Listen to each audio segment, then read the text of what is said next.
Hi, I'm Tim, one of your instructors here at Fender Play. Starting with its explosive birth in the 1950s, rock music has always been a style synonymous with the guitar. By the time you get comfortable with your power chords and some basic scales, you won't want to put your guitar down. In level 1 of the rock path, we'll cover the basics of getting started. You'll learn how to hold your guitar, how to tune, and the names of the strings on the guitar. If you're already familiar with those basics, feel free to jump past those courses, mark them as complete, and move on. Next, we'll show you how to fret notes and play your first riffs. In the rock path, we'll start you with the iconic riff to Satisfaction by the Rolling Stones. From there, we'll teach you your first chords, which will be the G, C, and D chords, and demonstrate basic strumming techniques. Remember, this is a step-by-step process. Take your time, but feel free to skip ahead or repeat courses as needed. By the end of this level, you'll be reading tabs and playing The Middle by Jimmy Eat World using those G, C, and D chords.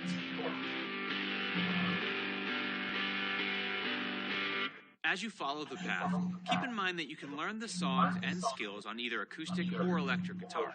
We feature lessons taught on both, but whatever you have in your hands will work fine. You may get sore fingertips, but that's okay. You'll build up your calluses the more you play. And remember, practice makes progress. Even just a few minutes a day will make a difference. Okay, you ready? I'm ready. Let's get started.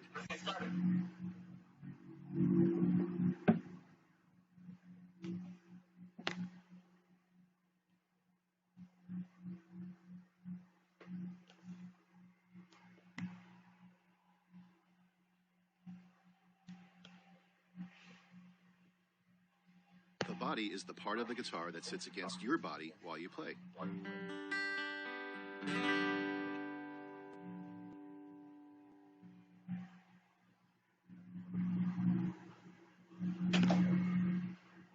The headstock is located at the end of the neck where tuning pegs are anchored to hold the strings.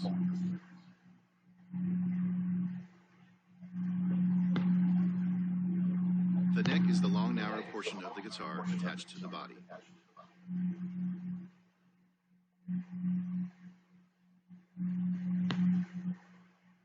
Tuning pegs hold the strings at the head of the guitar.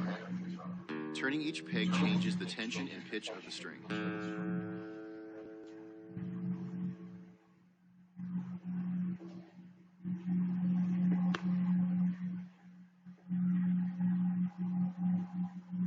The bridge sets the height of the strings across the fretboard and helps to position them correctly along the instrument.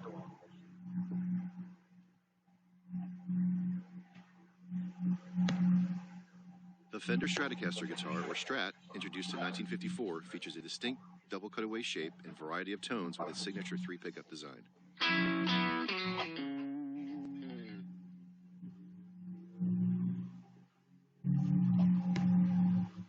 The Fender Jazzmaster guitar is a 2-pickup guitar introduced by Leo Fender in 1958 with a distinctive offset shape.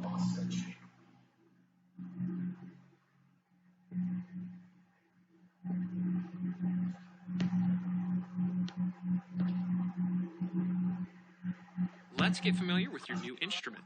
I'm going to show you the parts of your electric guitar. Your guitar has 3 parts: the body, neck, and headstock.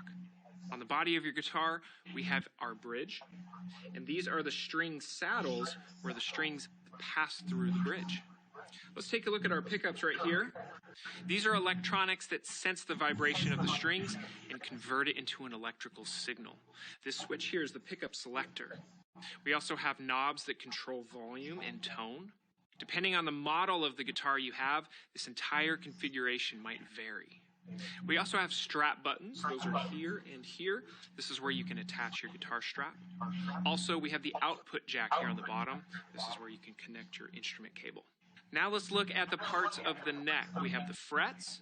These are the metal strips that are stamped into the neck. Also, the fretboard, which is the surface of the neck where we press down on strings. Usually, electric guitars have some dots or decorative shapes that are called fret markers. Sometimes they're called inlays as well. They help us find our place on the neck quicker and more accurately. These are placed at frets 3, 5, 7, 9, and 12, and then this pattern repeats up the neck. All right, let's talk about the nut. That's this thing right here. This is where the strings pass through to attach to the headstock. So notice how there's a notch cut out for each string. Now this is not a fret, so you want to make sure not to mistake it for one. All right, so this is the headstock right here. These are the tuning pegs that are attached to the headstock. Now our strings are wound around the tuning pegs, and when tuning the guitar, you'll adjust these tuning pegs that'll either tighten or loosen the strings. Now your guitar may also be equipped with a string tree. That's this thing right here. Sometimes there's also 2 of them. These help with securing some of the strings even further. And there you have it. Now you know the parts of the guitar.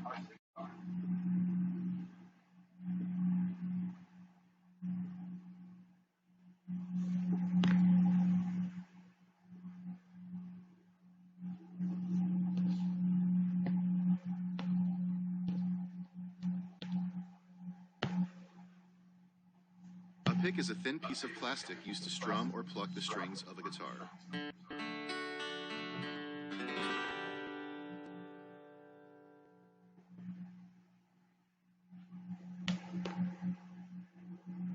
The body is the part of the guitar that sits against your body while you play.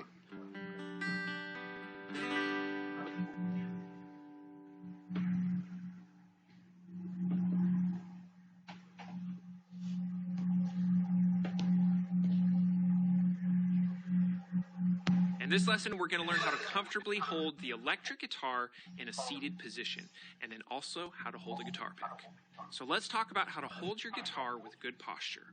First, you're going to want to sit up straight at the edge of your chair, feet planted firmly on the floor. You want to be sure that you're in a good chair or couch. In this case, that's ideally without arms so that you can move your guitar around without bumping it. All right, so you want to place your guitar on your thigh right where it meets the hip. Hug it in close to the body, drape your arm over the top. This is going to help support the instrument. All right, it's very important here when you're playing guitar, you want to make sure you're comfortable. So make sure and straighten up your posture whenever you catch yourself slouching. So now that you're holding the guitar body correctly, let's get the guitar neck in alignment. First, angle the guitar neck out away from you, just about 30 degrees. Now you want to make sure the headstock is a little higher than parallel to the ground, and that your elbow is below your wrist, but not resting on your leg. This is going to help you play with a straight wrist. Now let's look at how to hold a guitar pick. You want to make sure and hold the pick with your thumb and index finger. You can think of the pick as an extension of your index finger. Hold your fingers fairly close to the tip, but not too far back. Be sure that the tip is pointing straight in line with your index finger and that your thumb crosses it like a T. Hold the pick firmly, but allow it to move or flex just a little bit when you pick notes or strum chords. Make sure and keep your wrist nice and loose, but with pressure on the strings so the pick doesn't flop around too much. If you occasionally drop the pick, don't be discouraged. Just pick it up, keep playing. There you have it. Now you know how to hold your guitar and pick, and furthermore, you've got some tips for playing with excellent form. Time to start strumming.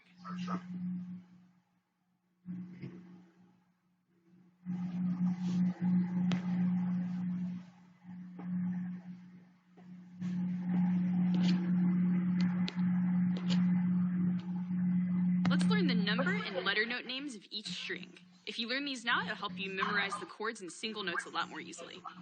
Your guitar has 6 strings, and each string has a string number. Let's start with our first string. This is string 1. String 1 is the highest sounding string, and it's also the skinniest. Next we have 2, 3, 4, 5,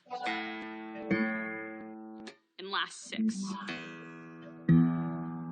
So 6 is the lowest sounding string, and it's also our thickest string. So you'll notice as we go from string 1 to string 6, the pitch gets lower each time. So let's hear that again. We've got string 1,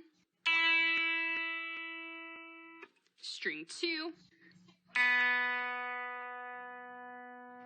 string 3, string 4, string 5, and last string 6.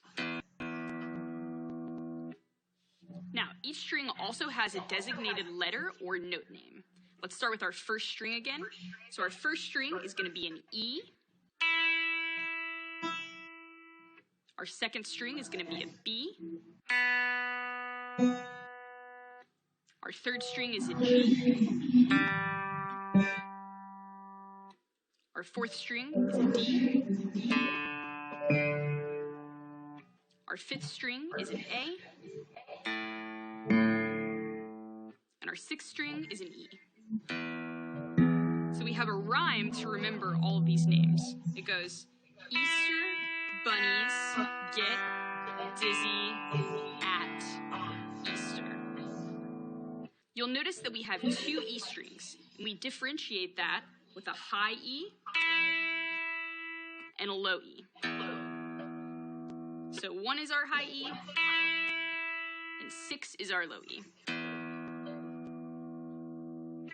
Do your best to memorize the numbers and the names of the strings as you learn, and have fun practicing.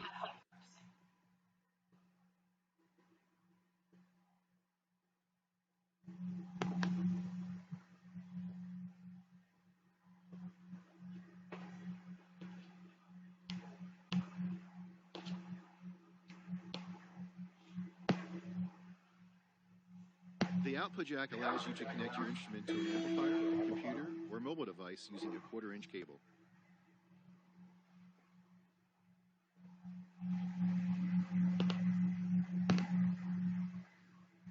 A guitar cable has two 1/4-inch plugs. One end plugs into your guitar's output jack, the other into the input jack of an amplifier, effects pedal, or other recording device.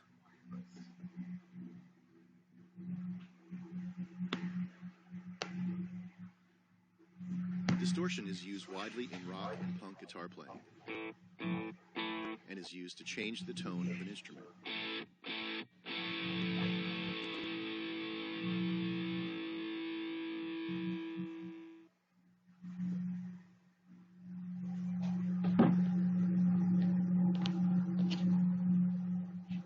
In this lesson, we're going to talk about the amplifier, why we use it, how to plug in gear into our amp, and also we'll talk about effects and what the knobs do.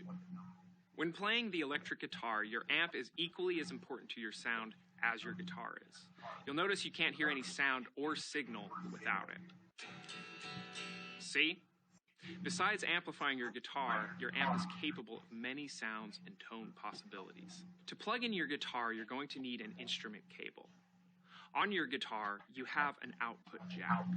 On the amp, you have an input jack. You're going to want to take one end of the instrument cable, plug it into your guitar's output jack, and then take the other end of the instrument cable and plug it into your amp's input jack. You want to make sure your amp is off while you do this. On your guitar, you want to make sure the knobs are turned all the way up to 10, and your amp's volume is turned all the way to 0. Turn your amp on, and slowly turn up the volume on your amp. Now you have sound and signal. If you've got a pedal, you're going to need two instrument cables and either a 9-volt battery or a power source that you can plug into your pedal. You want to take your first instrument cable and take one end and plug it into your guitar's output jack, and take the other end, plug it into your pedal's input jack. For your second instrument cable, you want to take one end, plug it into the pedal's output jack, take the other end, and it's going into the amp's input jack. Make sure the amp is off and the volume is down while you do this, and then you want to turn on your pedal from there and turn on your amp. Now most pedals will have a light that shows that the pedal is powered on. Then you turn your volume up on the amp and you're good to go.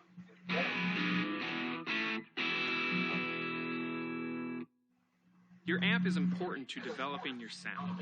Plug in and play often, but save those ears and keep the volume down, depending on who's around. See you next time.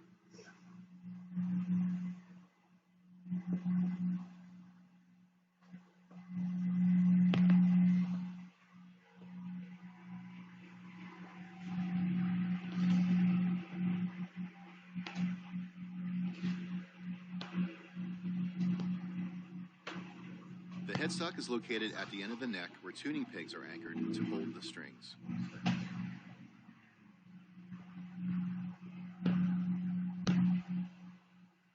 The nut is a narrow strip with grooves that holds the strings in place and apart from one another at the top of the neck.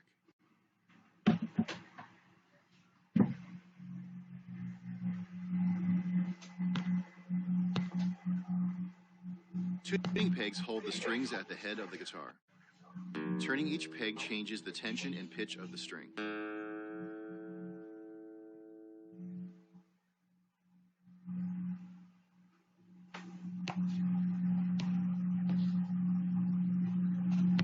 Let's talk about tuning. So why tune your guitar? Number one, your guitar is made of wood, so it's susceptible to changes in temperature and humidity. Also, your tuning pegs can just get knocked out of place. But most importantly, you can't play a song correctly unless you're in tune. Your guitar has 6 strings, and each string has a designated number. This is the first string. Second string, third string, fourth string, fifth, and sixth string. Each one of your guitar strings is attached to a tuning peg. To find out which string is attached to which peg, just follow the string to see where it ends. I'm playing an electric guitar today, and all of the tuners are on one side of the headstock. On most acoustic guitars, you'll have 3 on each side. Besides the numbers of the strings, each string has a designated pitch or sound, and it gets a letter name. So let's learn the letter names of the strings. The first string is the E string, second string B, third string G, fourth string D, fifth string A, and sixth string E. Let's go over that again. So E, B, G, D, A, and E. We go from the highest pitched string, the high E string, to the lowest pitched string, the low E string. 2 E strings. The high E string is wound the most tightly, and the low E string is wound the most loosely. Another way to help you memorize the string names is a silly sentence like, Easter bunnies get dizzy at Easter. So let's get ready to tune. We're going to use the Fender Tune app today. I'm going to start by plucking the low E string of my guitar and checking the pitch. A little out of tune there, so what I'm going to do to tighten the string, you've got to turn the tuner away from you like this.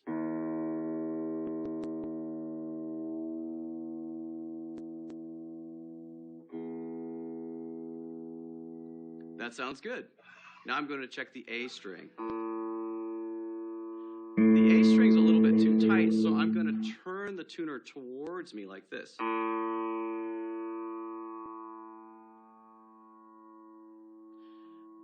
Looks like it was about in tune, but I want to go below pitch, loosen it a little too much on purpose.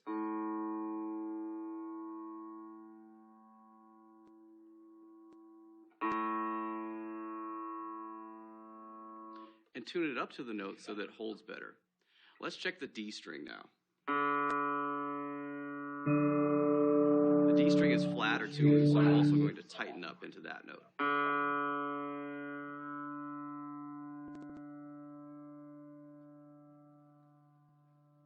There we go. It's always a good idea to have the note sustaining while you're tuning so that you see the change in pitch, but you also hear the change in pitch. And you'll repeat the process on the next 3 strings. We're showing you one way to tune. Others include the Fender Online Tuner, the Fender Clip-On or Pedal Tuner, and some guitars even feature a built-in tuner. And as you progress, you'll even be able to tune by ear. See you next time.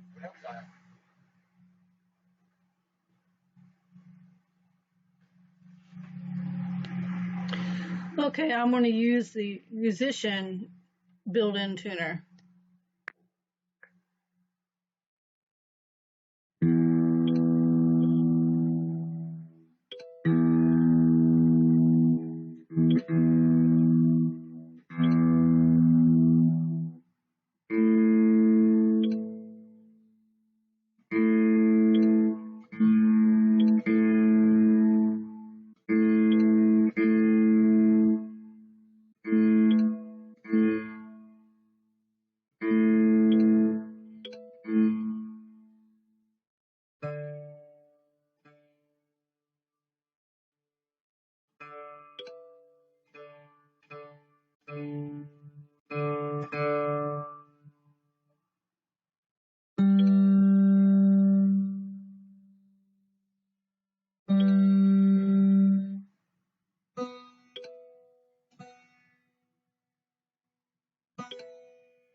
Let's get more familiar with your guitar strings while developing your strum hand technique. Remember, your strings are identified by numbers 1 through 6, high E to low E, and by their letter names, E, B, G, D, A, and E. If it helps, recall, Easter bunnies get dizzy at Easter. Let's practice picking each string while calling out the note names. We're going to go ahead and do this in descending order. We're going to say it and play it starting with the high E string. Let's hit each one 4 times. We'll go E, E, E, E, then to our B string, our second string, B, B, B, B, to our G string, our third string, G, G, G, G. Now for our D string, D, D, D, D. 2 more strings to go. We're going to take it to our A string, also known as our 5th string, A, and all the way to our low E string. Try that with me. We've got E, E, E, E. Now let's say it and play it again in ascending order. So we're going to start where we ended, at our low E string. Here it comes. We have E, E, E, E. Take it to the A, A, now D, D, D, D, D. To your G string, G, G, G, G. 2 more strings to go. We have B, B, B, B, B. And back to your high E string, your first string. E, E, E, E. Now let's go descending and descending, but just pick each string twice. So we'll start with our high E string. Here it comes. You have E, E, now B, B, followed by G, G, D, D, your A, and your E twice. Now we're going to go ahead and take it ascending, starting from the low E string. Here it comes. You have E, E, A, D, D, G, G, B, B, all the way to your high E string twice. Now playing each string individually will really help you get more comfortable with this instrument.